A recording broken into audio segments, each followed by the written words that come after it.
만나면 좋은 친구 MBC.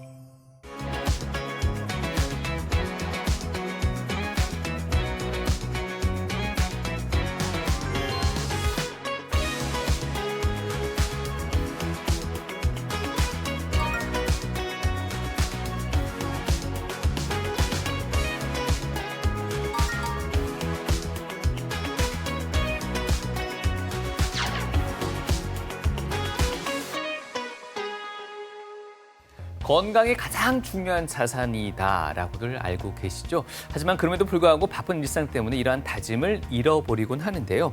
내 몸의 건강 상태를 잘 이해하기 위해서는 가장 중요한 게 바로 건강검진이라고 합니다. 네, 맞습니다. 그런데 내 나이에는 건강검진을 받아야 하는 건지, 네. 받게 된다면 어떤 검진을 받아야 하는지, 또 우리 부모님께는 어떤 검진을 해드려야 할지 맞습니다. 오늘 TV 메디컬 약손에서 자세히 알아보겠습니다. 네, 도움 말씀 주실 오늘 건강 주치 모셨는데요. 한국건강관리협회 경북지부 남욱현 과장님 모셨습니다. 안녕하십니까? 안녕하세요.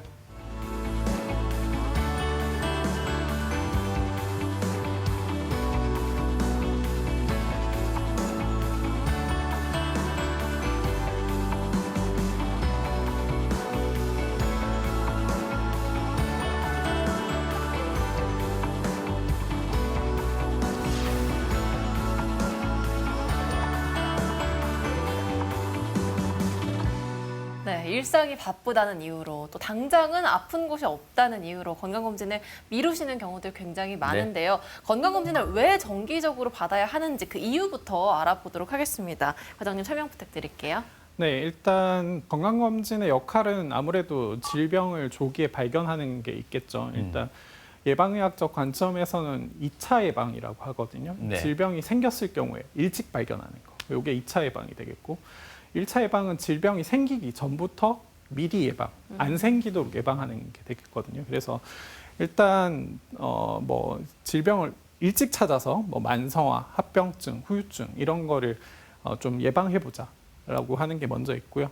그다음에 생활습관병, 뭐 혈압, 당뇨 이런 게 되겠죠. 또는 이제 대사증후군 같은 것을 뭐 조기에 발견하거나 아니면 생기기 전에 미리 생활습관을 좀 바꿔보도록 노력하는 거. 이런 게 이제 건강검진의 필요성이 되겠죠. 네.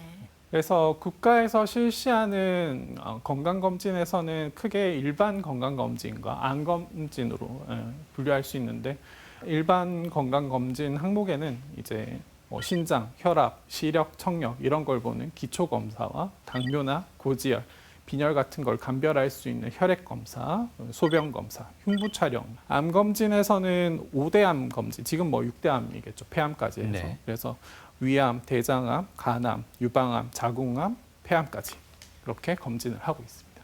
그 암 검진 같은 경우 대부분 이제 40대 이상에서 검진을 이제 시작하는 경우가 많았는데 요즘은 이제 2030 검진이라고 20세 이상에서도 검진을 이제 국가에서 실시를 하고 있고요. 보통 이제 해마다 기초검사 마찬가지로 혈액검사, 소변검사, 흉부 촬영, 여성 같은 경우에는 이제 자궁경부암 검사까지 시행을 하고 있습니다. 네, 2030 건강검진 항목에는 지금 현재 나와 있지는 않습니다만 요즘 젊은 우리 분들도 식생활도 그렇고 여러 가지 생활 습관 그리고 스트레스를 많이 받는 데 비해서 운동은 또 그렇게 많이 하지 않는 여러 가지 이유 때문에 소화불량을 겪는 분들도 많습니다.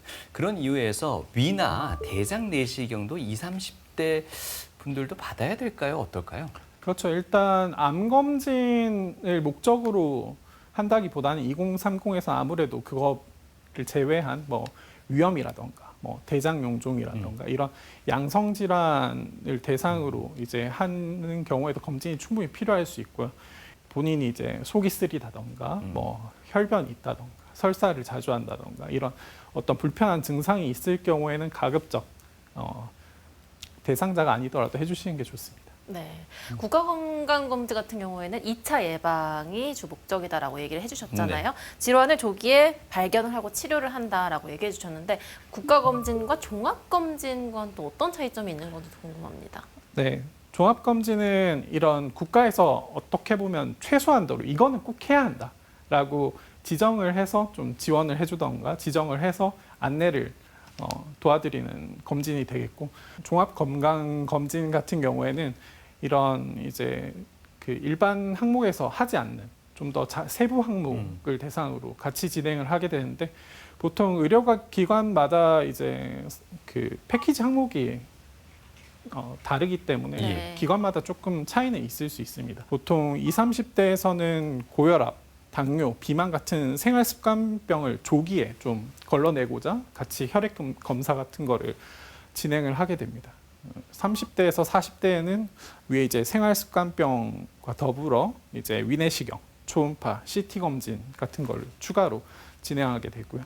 50대 이후에는 대장 내시경 그리고 골밀도, 심혈관계 질환 이런 것에 대해서 추가로 영상 검사나 이런 걸 진행하게 됩니다. 네, 우리나라의 사망 원인을 살펴보면요. 암이 압도적인 1위를 차지한다고 합니다. 네. 그만큼 건강검진이 더 중요할 것 같은데요. 우선은 우리나라 5대 암에 대해서 어떤 국가 건강검진이 진행이 되는지 그 항목들을 좀 자세히 살펴보면 좋을 것 같습니다. 네. 첫 번째로 위암인데요. 위암은 전체 암 중에 15.2% 정도 차지하는 암입니다. 전체 암 발생률 중에 2위를 차지하고 있는 암이고요. 남자의 경우에 여성에 비해서 2.5배 정도 더 발생률이 높은 걸로 되어 있습니다. 그리고 50대 이상이 76.1%로 대다수를 차지하는 암이고요. 위암을 발생시키는 위험 인자에는 여러 가지가 있습니다. 헬리코박터균도 있고 위내시경을 하시면서 이제 흔히 관찰할 수 있는 뭐 만성 위축성 위염이나 아니면 장상피하생 이런 내시경적 소견도 이제 위암 발생 위험을 높이는 걸로 되어 있습니다. 그리고 짠 걸 많이 드시는 식습관이나 흡연 아니면 위암 발생력 있는 경우 가족력 중에 네. 그리고 뭐 남성인 경우 50대 이상인 경우 더 위암이 좀 더 잘 발생하는 걸로 되어 있고요. 예를 들어서 흔하게 본인이 이제 내시경 검진 뭐 이런 걸 진행을 했다. 근데 이제 헬리코박터균이 나왔다. 그리고 만성 위축성 위염이 내시경에서 보였어요. 그리고 평소에 짜게 먹고 담배를 피시고 아버님이 위암에 걸리셨고 이런 이제 위험 인자가 있는 경우 대략적으로 산술적으로 600배 정도 더 위험합니다. 네. 그래서 하나하나가 사실 교정을 할 때마다 위험도가 많이 내려가기 때문에 평상시에 관리가 중요하겠죠. 두 번째는 대장암입니다. 대장암은 전체 암 중에 13.2% 차지하는 걸로 되어 있고요. 남성분들이 여성분들에 비해 1.9배 정도 많이 발생합니다. 50세 이상인 경우에 72.3% 대다수를 차지하고 있습니다. 대장암도 여러 가지 위험 요소가 있는데요. 궤양성 대장염이나 크론병 같은 염증성 장질환이 있는 경우 그리고 대장 내시경을 하시면 흔히 이제 용종을 뗐는데 선종이었다라는 이야기를 많이 들으셨을 겁니다. 네. 그 선종이 사이즈가 클수록 그리고 이제 저도 위험성이냐, 이제 고도 위험성이냐 따라서 이제 위험도가 좀 갈리게 되고요. 그리고 유전적인 요인도 있습니다. FAP라고 해서 뭐 가족성 선종성 용종증 이런 경우에는 확실히 유전병적인 요소가 있는 걸로 되어 있습니다. 그거 말고도 이제 일반 대장암 같은 경우에도 한 5에서 15% 정도는 유전적 소인이 있는 걸로 되어 있습니다. 그리고 보통 이제 신체 활동량이 많은 사람일수록 대장암 발생 위험을 낮추는 것으로 되어 있고요. 비만인 경우에도 대장암 발생 위험이 증가되는 걸로 되어 있고요. 음주나 뭐 육류 위주의 식단을 하시는 것도 위험 요소가 되겠습니다. 다음은 간암입니다. 전체 중에 3.6%로 되어 있고요. 남자분들이 여성분들에 비해 3.8배 정도 더 잘 발생하는 걸로 되어 있습니다. 마찬가지로 50대 이상에서 대부분 유병률을 보이고 있고요. 간암은 비교적 위험 인자가 잘 알려져 있는 편입니다. B형 간염, C형 간염 바이러스에 이제 걸려 있는 경우 또는 이제 장기간 동안 술을 많이 드신 경우 이런 경우에 이제 간염에서 뭐 간경변을 거쳐서 간암으로 이행할 수 있는 확률이 올라가게 되고 보통은 B형 간염 바이러스 같은 경우에는 우리나라에서는 90% 정도가 역류와 수직 감염. 이거는 이제 산모가 어머니가 이제 B형 간염 보균자였는데 출산을 하면서 이제 자식한테 내려가는 경우가 되겠고 우리나라에서는 이게 제일 흔한 경우입니다. 그리고 C형 간염 같은 경우에는 급성 간염에 걸렸다가 대부분이 만성화로 이행을 하기 때문에 이때 만성 간염 보유자가 되고요.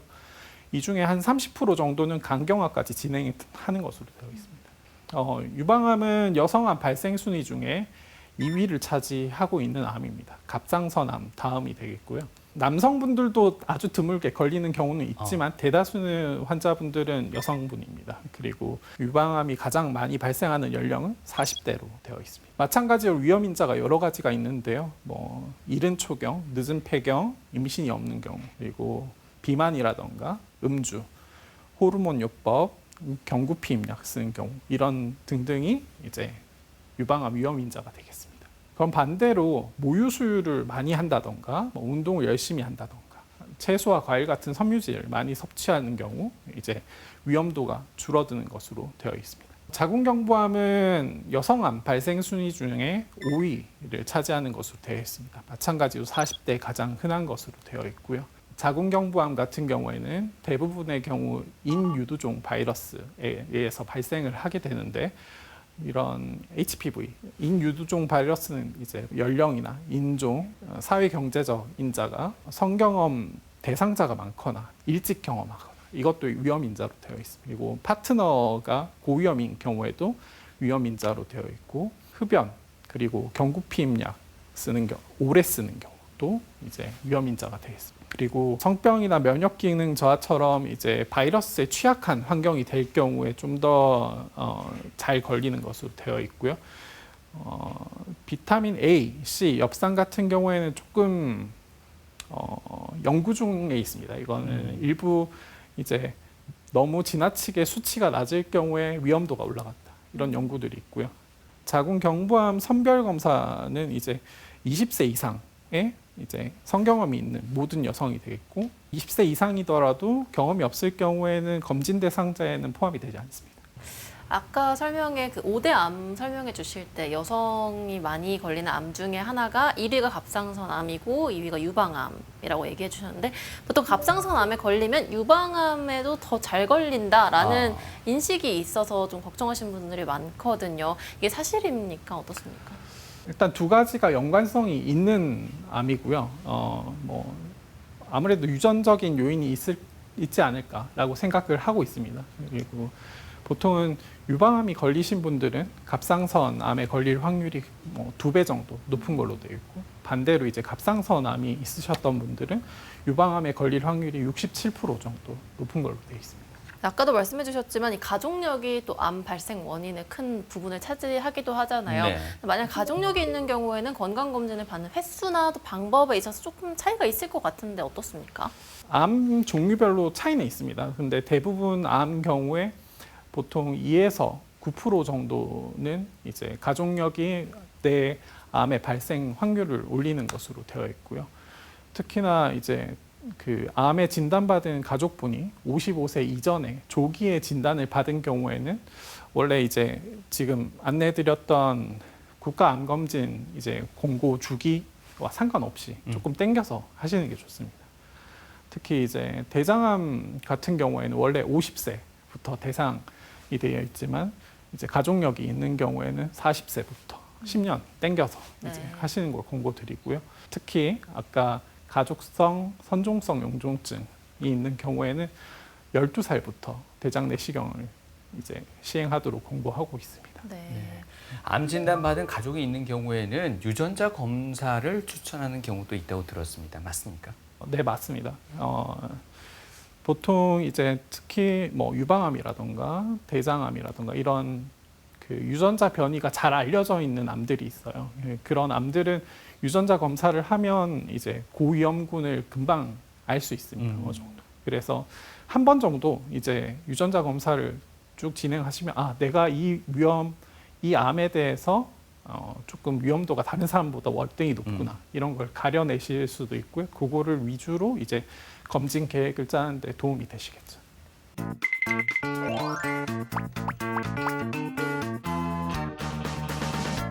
돈을 잃으면 조금 잃는 것이고 명예를 잃으면 많은 것을 잃었다. 하지만 건강을 잃으면 모든 것을 잃었다는 말이 있습니다. 그만큼 건강이 중요하다는 이야기입니다. 하지만 건강을 해치기 전에 검진이 굉장히 중요하다는 말도 있는데요. 선생님, 검진 맞는 사람이 좀 많은 편입니까? 아니면 아직도 검진을 안 맞는 사람들도 계시는 겁니까? 점차 늘어나고 있는 추세입니다. 그런가요? 그래서 시민분들에게 건강검진에 대해서 어떻게 생각하고 있는지 한번 만나봤거든요. 화면으로 한번 만나보시죠. 저 올해 1월 달에 건강검진 받았어요. 4년 전에 건강검진을 받았고 그래서 조금 한지가 오래돼서 조금 불안한 감이 있습니다. 건강검진을 2년마다 한 번씩 까먹지 않고 계속 받고 있습니다. 평소 제가 자전거 타면서 건강관리를 하고 있습니다. 복지관에서 요가하고 매일 걷습니다. 일주일에 한 번씩 축구 또는 골프로 건강관리를 유지하고 있습니다. 선생님, 건강검진을 제대로 하기 위해서 평소에 먹던 당뇨약이나 혈압약 같은 거를 중단을 해야 되나요? 정확히는 약에 따라 다릅니다. 혈압약 같은 경우에는 드셔도 되고요. 가급적 이제 당일 아침 6시 이전에 드시는 것이 좋고, 당뇨약 같은 경우에는 저혈당이 오는 경우가 있기 때문에 검진 당일에는 드시지 않는 걸 추천합니다.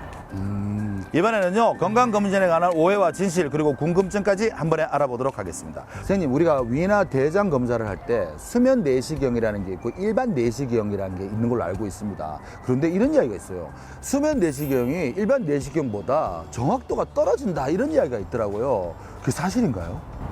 그렇지 않습니다.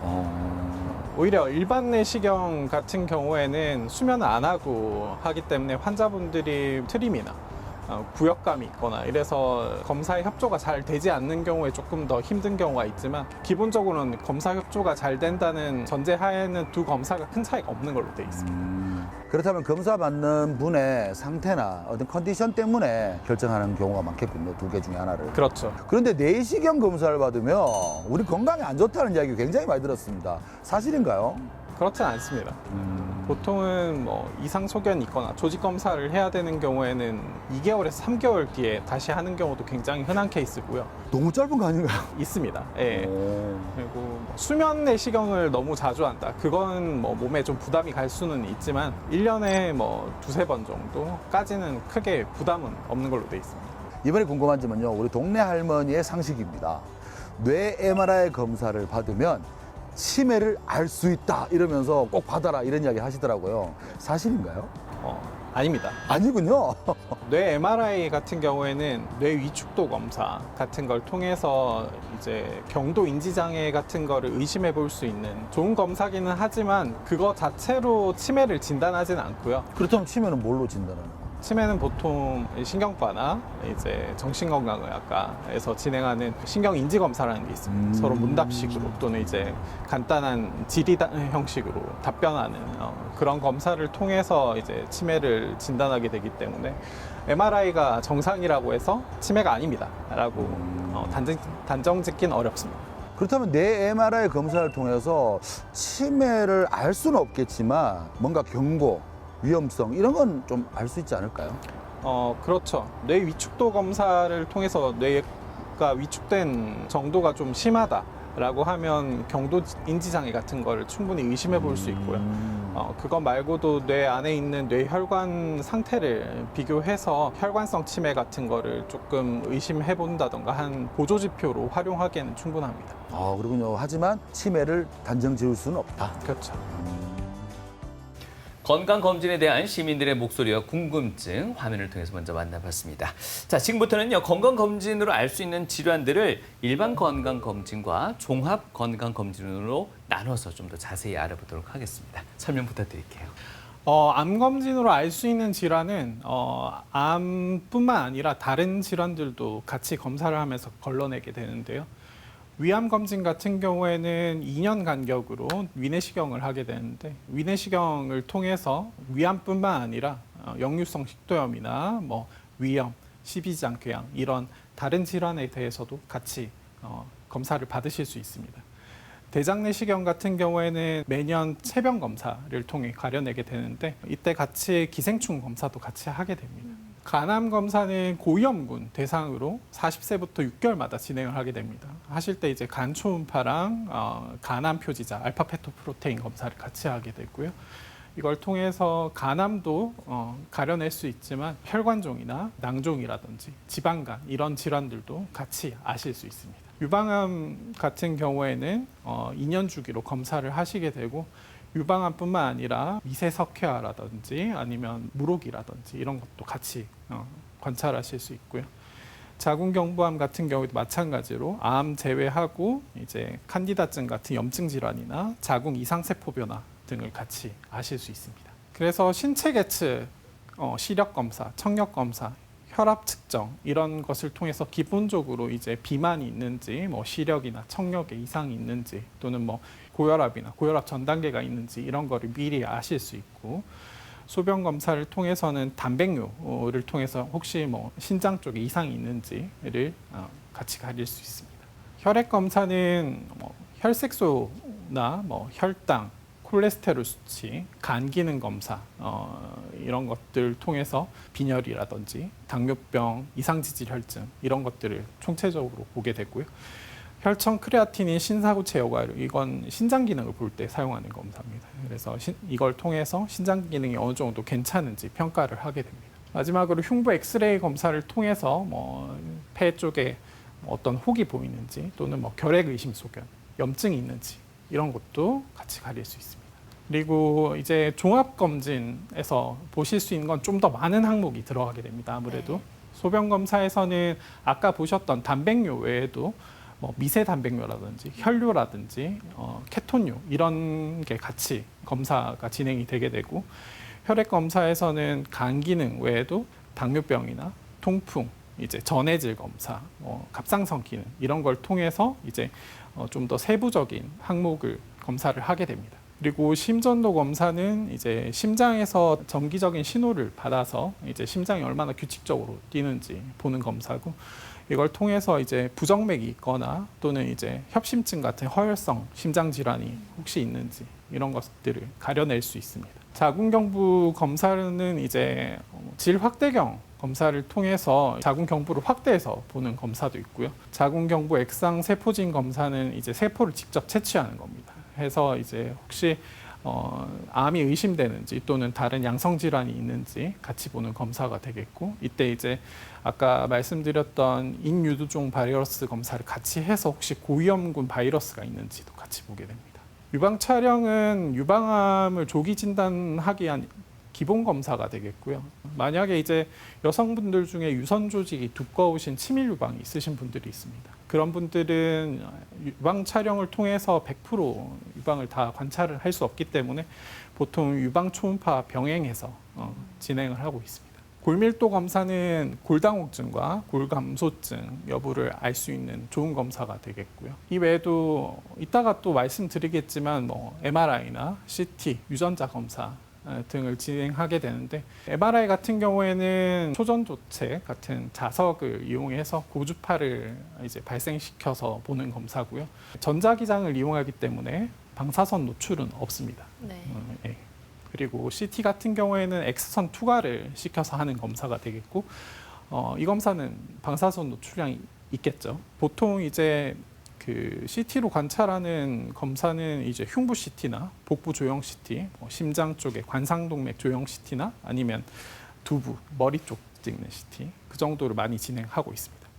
유전자 검사는 아까 설명드렸던 어떤 암이나 아니면 심혈관 질환에 대해서 고위험군인지 가려낼 수 있는 검사가 되겠습니다. 초음파 검사는 우리 몸에 굉장히 많은 부위를 볼 수 있습니다. 복부부터 뭐 갑상선, 경동맥, 심장 등등을 볼 수 있고, 우리 몸에서 뼈로 투과하기 어려운 초음파로는 볼 수 없는 부위는 있지만 실시간으로 이제 연속적인 영상을 얻을 수도 있고, 일단 방사선 노출량이 없기 때문에 굉장히 자주 사용하는 검사가 되겠습니다. 그리고 위내시경, 대장내시경, 이제 호흡기능 검사, 동맥경화 검사 이런 검사들이 있는데, 아까 말씀드렸던 것처럼 암도 검진으로 발견을 하기도 하지만 이런 양성 질환들도 같이 볼 수 있는 검사고, 동맥경화 검사 같은 경우에는 이제 동맥경화증이 뭐 혈관에 이제 어떤 협착이나 경화가 있는지 의심이 될 때 시행을 해볼 수 있겠습니다. 네, 다양한 검진 항목들에 대해서 자세히 설명을 해주셨는데요. 네. 아마도 나는 건강할 텐데 받아야 하는 시기가 왔으면 받아보자 하고 받으셨다가 질환을 발견하게 되는 경우도 굉장히 많을 것 같거든요. 네. 실제로 건강검진을 통해서 이 질병이 발견된 정도는 어느 정도 됩니까?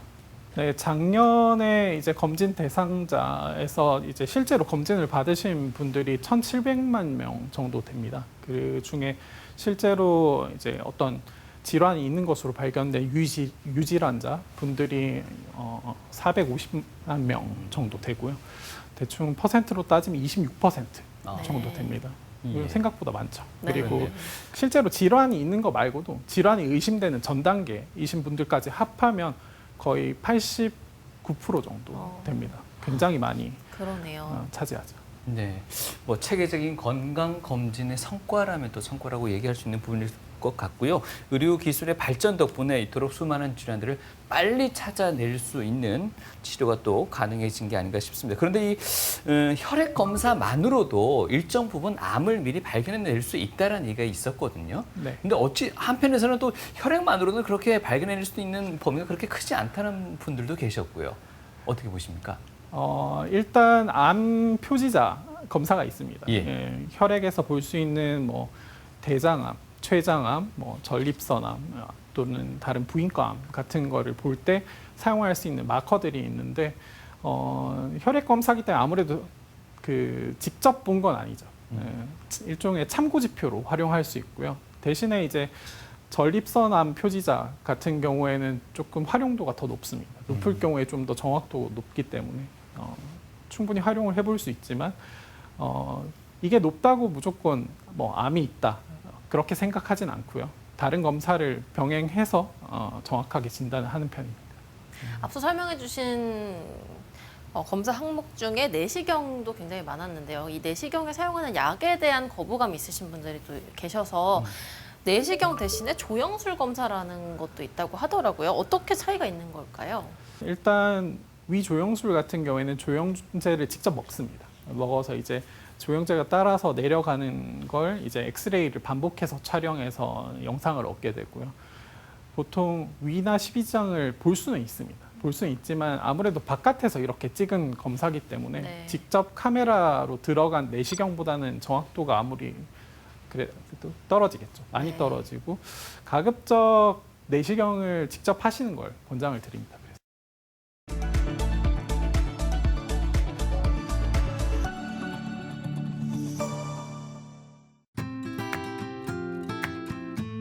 내 몸을 지키고 건강을 지키는 첫걸음. 건강검진을 위해 병원을 찾을 익숙한 얼굴. 22년 12월에 종합검진 한번 받고 거의 2년 좀 안 되어서 다시 받는 건데 뭐 괜찮겠죠. 뭐 좀 긴장도 되긴 하지만 좀 떨리긴 합니다. 혹시나 그동안에 내 몸에 또 어떤 변화가 있었는지 궁금하기도 하고 긴장도 되고 그렇습니다. 제일 신경 쓰이는 부분은 그동안 이렇게 다이어트를 했어야 되는데 못하고 더 좀 찐 게 아닌가 그런 생각이 들어서 몸무게가 좀 늘어나서 그로 인한 어떤 다른 질병들이 나타나지 않았을까 걱정이 좀 되는 편입니다. 그렇다면 현재 김혁 리포터의 건강 상태는 어떨까? 가장 먼저 건강관리의 기본이라 할 수 있는 혈압 측정 검사가 진행되는데 이 외에도 신장과 체중, 허리둘레 등 기초적인 검사가 끝나면 만병의 원인이라고 하는 스트레스 지수 검사까지 현재 건강 상태의 지표를 알 수 있는 다양한 검사가 이뤄진다. 정상 범위보다는 다 나쁨에 있는 결과값으로 스트레스 검사 결과 대부분이 나쁨 상태를 보이는 김혁 리포터. 곧바로 피 검사까지 진행된다. 뒷부분대 문지르지 말고 5분 이상 충분히 기혈하세요.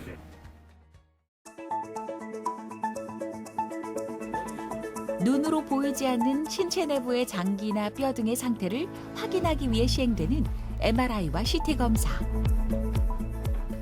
기저질환이 있거나 가족력 등 위험 인자를 보유하고 있는 경우엔 전문의와 상의 후 정밀 검사를 받아보는 것이 중요하다. 자, 입술을 가볍게 살짝 감싸시고 알겠습니다. 이렇게 하시면 됩니다. 내시경 검사를 끝으로 모든 검사가 마무리됐다. 올해 첫 건강검진. 과연 김혁 리포터의 검사 결과는 어떨까? 불안합니다, 사실. 결과가 어떻게 될지. 일단 결과는 다 잘 나왔고요. 혈압은 약간 높으신 편이고 그리고 당뇨는 원래 있으셨고 그리고 전반적으로는 크게 문제는 없으신 편이고요. 다만 이제 비만으로 비롯한 이제 고혈압 전 단계라던가 고지혈증이라던가 당뇨 이런 게 있으신 편이기 때문에 약 잘 드시고 관리도 잘 하시면서 좀 체중 감량 하시면서 식단도 좀 어느 정도 하시면 좋을 것 같고요. 그리고 대장 내시경 하시면서 용종 떼셨잖아요. 2년 주기로는 좀 이제 추적 검사가 필요하기 때문에 다음번 검진 챙길 때 꼭 빠뜨리지 마시고 같이 하시면 좋을 것 같습니다. 일주일 동안 조금 불안했었는데 결과가 다행이라는 생각이 좀 듭니다. 아직까지는 큰 병으로 이어지지 않았다는 것과 무엇보다 이제 당뇨를 좀 관리를 철저하게 좀 꼼꼼히 해야 되지 않을까 생각이 들고 이제 규칙적인 생활 습관을 유지해야 될 것 같습니다. 식사 시간이나 운동 시간도 규칙적으로 하고 그다음 수면도 충분히 확보하는 그게 중요하지 않을까 그 생각이 들어서 좀 건강한 생활 패턴, 생활 습관 이런 것들을 가져야 된다 이런 각오를 하게 되네요.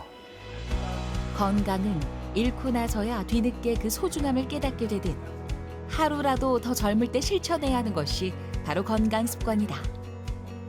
몸과 마음이 행복해야 우리의 삶도 바로 선다.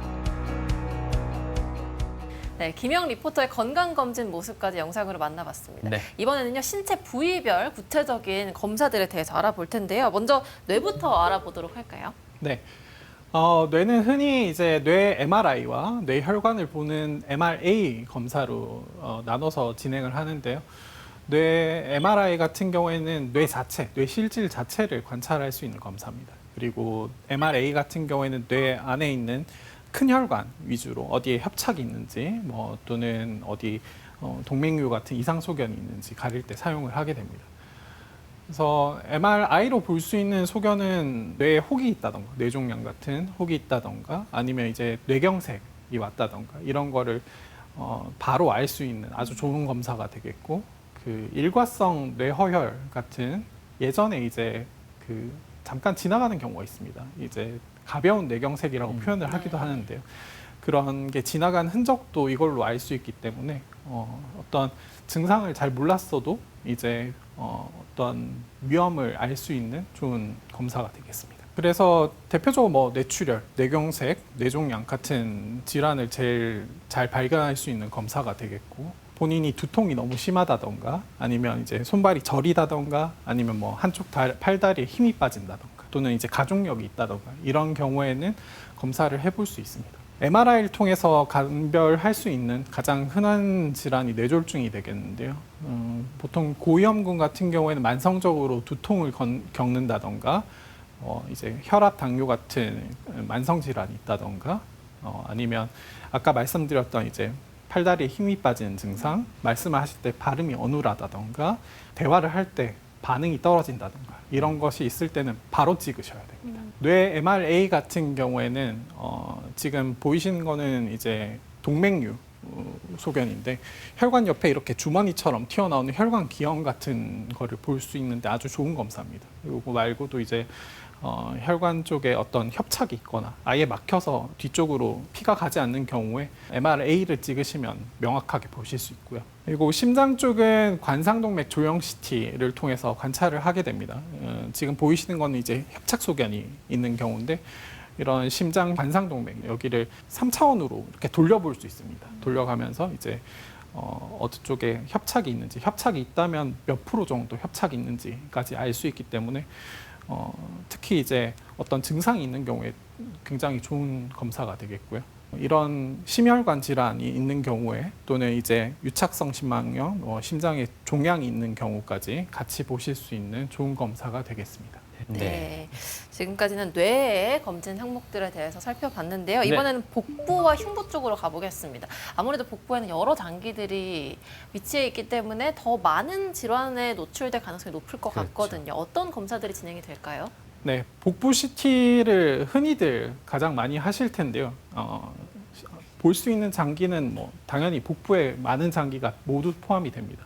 간, 담낭, 췌장, 심장 같은 경우를 다 알 수 있고, 특히 췌장 같은 경우에는 보통 이제 복강 뒤쪽에 있어서 초음파로는 100% 다 보기 좀 어려운 장기입니다. 네. 그래서 가능하면 CT를 진행해서 췌장 저쪽 꼬리 끝부터 머리까지 다 볼 수 있는 검사가 되겠고요. 조영제를 사용했을 경우에는 이제 초음파 상에서 감별이 좀 어려웠던 결절이나 이런 걸 좀 더 명확하게 알 수 있기 때문에 흔하게 진행하는 검사가 되겠습니다. 흉부 CT 같은 경우에는 뭐 물론 폐암 같은 거를 감별을 할 수도 있고요. 그거 말고도 폐렴이나 폐결핵 같은 염증성 질환을 감별하는 데도 도움이 됩니다.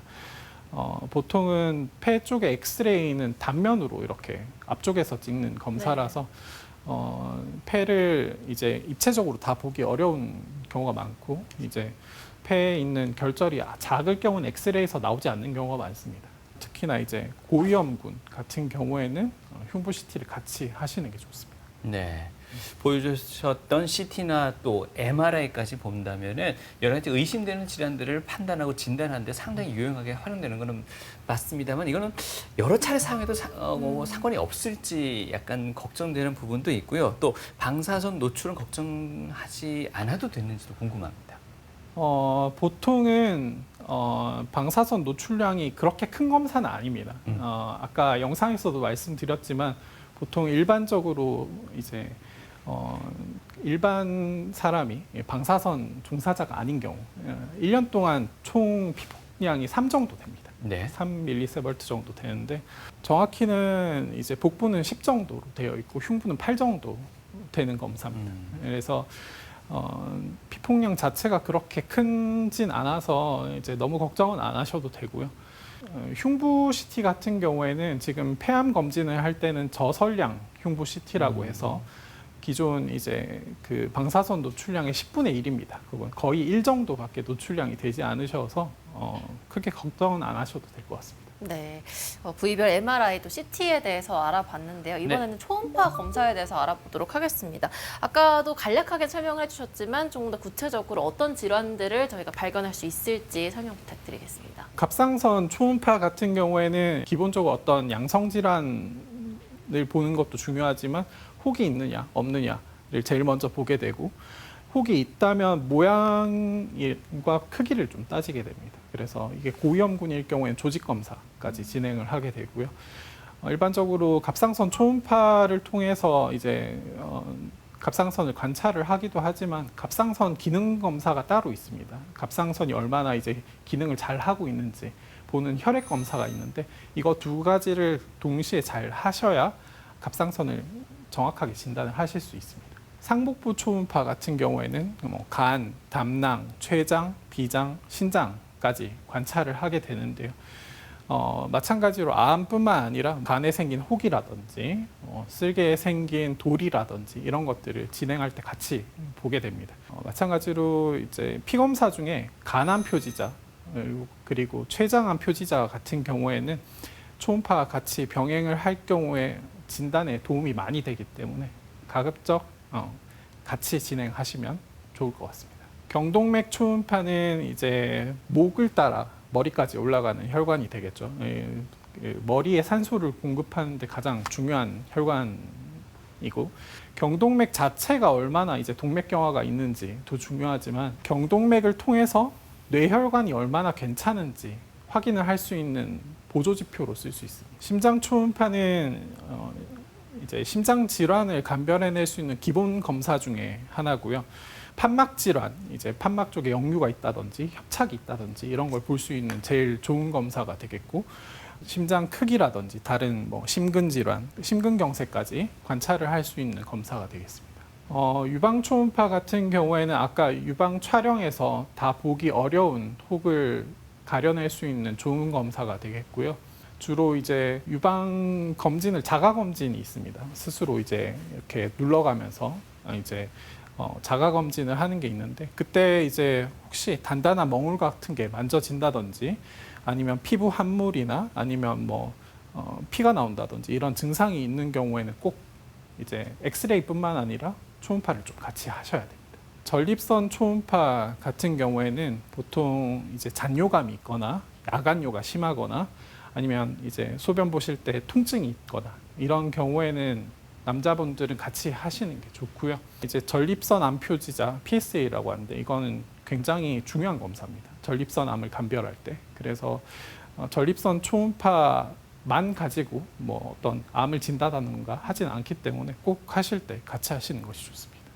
이제 질하복부 초음파 같은 경우에는 뭐 자궁암, 난소암 같은 걸 가려낼 수 있고 보통 이제 여성분들 중에 통증이 계속 만성적으로 있다든지 생리 주기마다 뭐 통증이 너무 심하다든지 월경량이 많다든지 이런 경우에는 시행해 보실 수 있고, 같이 진행하는 표지자는 보통 난소암 표지자, CA125나 H 같은 이제 암 표지자를 같이 진행하시면 도움이 됩니다. 예, 기본적인 건강 검진을 통해서 저희가 많이들 확인할 수 있는 질환들 짚어봤는데 이외 검사 항목들에 대해서도 하나하나 좀 설명을 해주시죠. 네, 골밀도 검사 같은 경우에는 X선을 이제 대퇴골이나 요추, 허리 쪽을 투과를 해서 이제 뼈가 얼마나 단단한지 관찰을 하는 검사가 되겠고요. 제일 흔한 위험 인자는 폐경 후에 골밀도가 확 떨어지는 경우가 있습니다. 그래서 폐경 후 여성은 가급적 검진할 때 반드시 하시는 것이 좋습니다. 이거 말고도 그 음주, 흡연, 가족력, 그리고 이제 갑상선 기능 항진증 같은 게 있을 경우에 고위험군으로 되어 있고, 체중이 적게 나가시는 분들은 골밀도가 조금 떨어지는 경향이 있습니다. 아무래도 이제 체중이 많이 나가시는 분들은 그 체중을 지탱을 해야 되니까 뼈가 좀 더 단단한 경향이 있고요. 비타민 D 결핍, 그리고 칼슘도 마찬가지입니다. 칼슘이 이제 뼈를 만드는 중요한 재료가 되고, 비타민 D가 이제 그 칼슘을 뼈까지 운반을 해주는 역할을 하기 때문에 두 가지 다 좀 적다 할 때는 골밀도 검사를 반드시 하시는 게 좋습니다.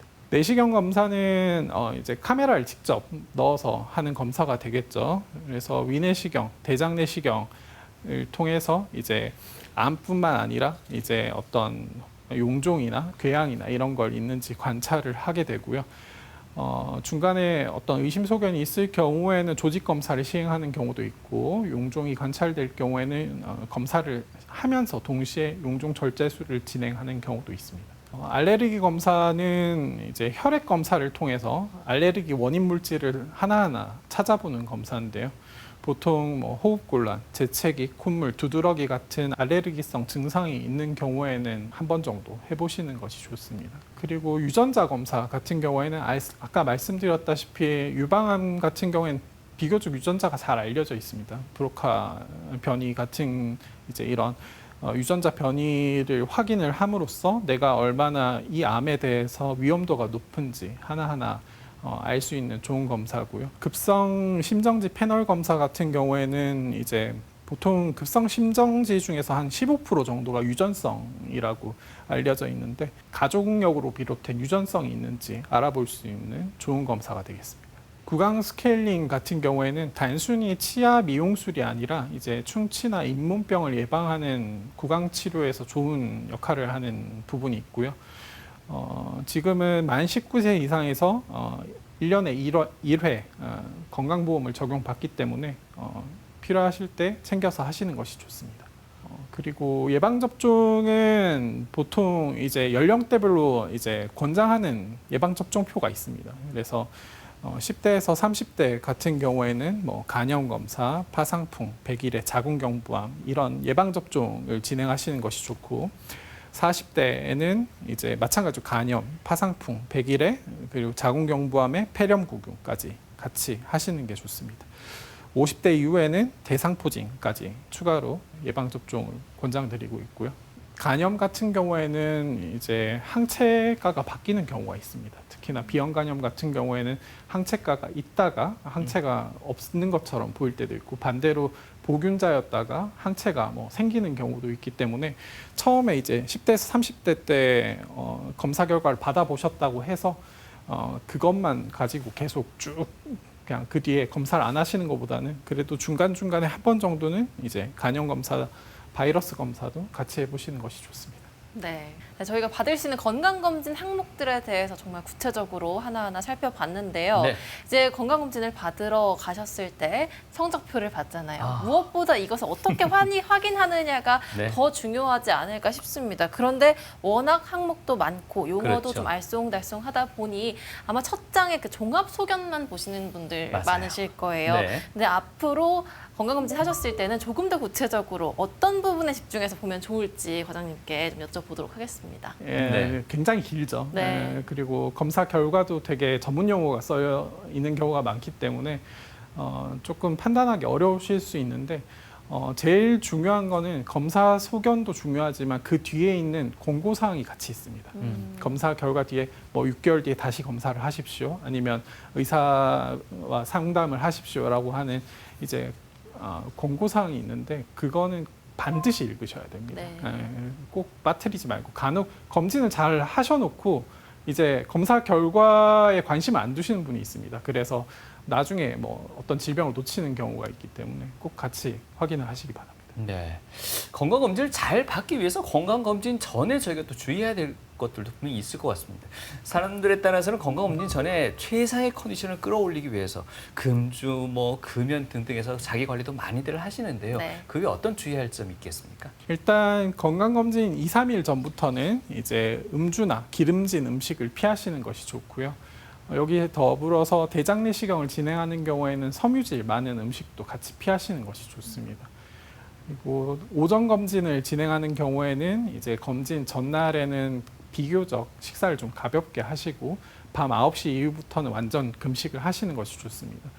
금식을 하실 때는 물이나 껌, 사탕, 담배를 포함한 금식이기 때문에 생각보다 힘듭니다. 특히 물 같은 경우는. 네. 그래서 미리 좀 충분히 섭취를 하시고 이제 검진 전까지는 가급적이면 금식을 좀 지켜주시는 것이 좋습니다. 약 같은 경우에는 약 종류별로 다릅니다. 혈압약 같은 경우에 당일까지 드셔도 되고 당뇨약 같은 경우에는 쭉 드시다가 당일에는 안 드시는 것이 좋고요. 그 맞게 다른 이제 중증 질환이 있는 경우에는 사실 가급적인 주치의와 꼭 상담을 하셔야 됩니다. 이 약이 끊을 수 있는 약인지 못 끊는 약인지 판단을 해야 되는 경우가 있거든요. 그리고 항혈전제 같은 경우에는 이제 내시경을 진행을 하는 경우에는 이제 조직 검사를 하면서 출혈이 안 멈출 수 있습니다. 그래서 꼭 이제 주치의와 상담을 하고 이제 일주일 전 또는 뭐 3일 전에 복용을 이제 끊고 검사를 진행하시는 게 좋습니다. 여성분인 경우에는 생리 중인 경우에는 검사에 제한이 좀 있을 수 있습니다. 특히 뭐 소변 검사 같은 경우에는 이제 그 혈액이 같이 묻어 나올 수 있기 때문에 조금 주의가 있을 수 있고요. 가임기의 모든 여성은 반드시 임신 여부를 좀 확인을 하시는 것이 좋습니다. 아무래도 이제 방사선에 노출될 수 있는 검사가 있기 때문에 꼭 검진을 하시기 전에 확인을 하시는 것이 좋고요. 대변 검사는 이제 검진 전날 또는 뭐 당일에 하셔도 좋습니다. 이제 밤알 크기 정도를 채취하시면 좋고요. 가급적 서늘하게 보관하시고 생리 중에는 생리혈이 안 섞이게 주의하시면 좋습니다.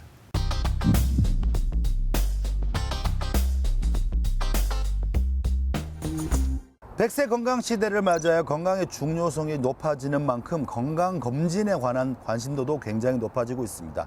이번 시간에는요, 건강검진에 관한 시청자 사연들을 모아봤습니다. 선생님, 네. 평소에 식사와 함께 약간의 반주를 즐기는 30대 애주가의 사연입니다. 요즘 부쩍 몸이 피로해서 3주 뒤 건강검진을 예약해둔 상태라고 하네요. 네. 근데 검진 결과가 잘 나왔으면 하는 바람이 좀 있지 않겠습니까, 누구나? 그렇죠. 그래서 며칠 전부터 술을 끊으면서 몸 관리를 하고 있다고 합니다. 근데 주변의 말로는 건강검진을 앞두고 갑작스러운 생활습관 교정이 검진 결과에 혼란을 줄 수도 있다. 이렇게 얘기하더래요. 그러니까 계속 술 먹고 가라. 뭐 이런 이야기 같은데 사실인가요? 괜찮습니다. 뭐 생활습관 변화를 시도하는 것 자체는 저는 뭐 옹호하는 입장이기 때문에 그게 하지만 검사 결과가 너무 영향이 있을 수 있죠. 네. 네, 일부 영향이 있을 수는 있지만 뭐 예를 들면 콜레스테롤 수치나 뭐 네. 공복혈당 수치 같은 경우에는 그 전에 미리 뭐 운동을 막 열심히 한다던가 뭐 식단 조절을 한다던가 이러면 이제 변동폭이 어느 정도 있을 수 있습니다. 하지만 건강검진을 하고 이제 결과 설명을 저희랑 이제 하실 당시에 저희한테 언제쯤부터 제가 생활습관 변화를 시도했습니다.라고 하면 저희가 다 그 검사 결과를 반영해서 해석을 하기 때문에 네. 오히려 저는 좀 적극적으로 하시라고 하는 편이고요. 검진이 계기가 돼서 이제 생활습관 변화를 이제 하시는 거면 좋은 거 아니겠어요? 네. 나중에 문진하고 이렇게 피드백을 하기 때문에 그렇죠. 충분히 그 결과에 대한 해석을 달리 할 수 있다 이거군요. 그렇죠. 이번 사연은요, 5년 전에 유방암 수술을 받은 50대 여성의 사연입니다. 수술 이후 매년 꼬박꼬박 유방암 검사를 받아왔다고 하네요. 현재까지는 별다른 이상 없이 잘 지내고 있는데 암 환자의 경우 과거나 현재 발생한 암만 잘 관리하면 다른 부위의 암 검진은 안 받아도 된다 이런 이야기를 들었는 모양이에요. 이건 맞는 것 같거든요. 계속 관리를 받아왔기 때문에. 어떤가요? 그렇지 않습니다. 이분이 뭐 유방암만 걸리셨다고 해서 다른 암에 절대 안 걸린다. 그런 보장이 일단 없지 않습니까? 전이의 가능성이 있다. 전이도 마찬가지고 새로 다른 암이 생기는 경우도 생각보다 있기 때문에 유방암만 이제 검진을 하실 게 아니라 다른 암에 대해서도 충분히 검사를 같이 하셔야 되고요. 그리고 유방암 같은 경우에는 다른 이제 난소암이라던가 뭐 대장암 위험도랑 관계 있는 경우가 있기 때문에 다른 암에 대해서도 충분히 스크리닝을 하시는 게 좋습니다. 네, TV 메디컬 약선 오늘은요, 질환의 조기 발견과 예방의 지름길, 건강검진에 대해서 알아봤는데요. 네. 과도는 끝으로 시청자분들께 당부하고 싶은 말씀 있으시다면요? 검진이란 것 자체가 어떤 질병에 대해서 1차적 예방, 2차적 예방 이런 것을 통틀어 하는데 굉장히 중요한 역할을 하기 때문에 꼭 어떤 질병을 이제 꼭 찾아야겠다. 그런 역할만 하는 게 아니거든요. 질병 자체를 미리 예방하는데도 굉장히 큰 역할을 하기 때문에 꼭 잊지 마시고 주기적으로 챙겨서 하시는 것이 좋을 것 같습니다. 네. 앞서 뭐 말씀드렸습니다만 해마다 건강검진을 밀린 숙제 하는 것처럼 이렇게 생각했던 분들도 많으신데요. 이 건강검진 날을 매년 찾아오는 그 생일처럼 나를 소중하게 돌아볼 수 있는 하루다라고 인식 개선을 해보시면 어떨까 하는 말씀 한번 드려봅니다. 네, 건강검진은요, 아프고 나서 받는 게 아니라 주기적으로, 정기적으로 받아야 한다는 점 잊지 마시고요. 오늘 유익한 정보 전해주신 한국건강관리협회 경북지부 남욱현 과장님 감사합니다. 수고하셨습니다. 감사합니다.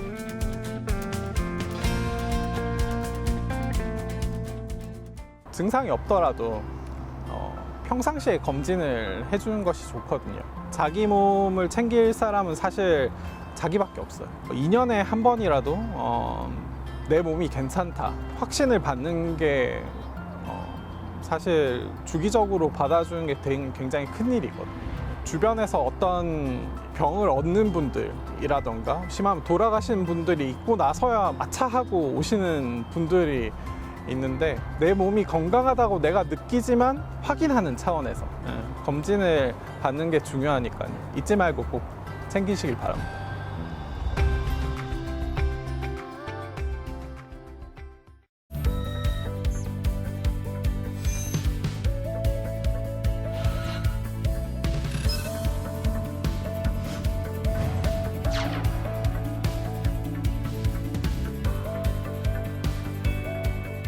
만나면 좋은 친구 MBC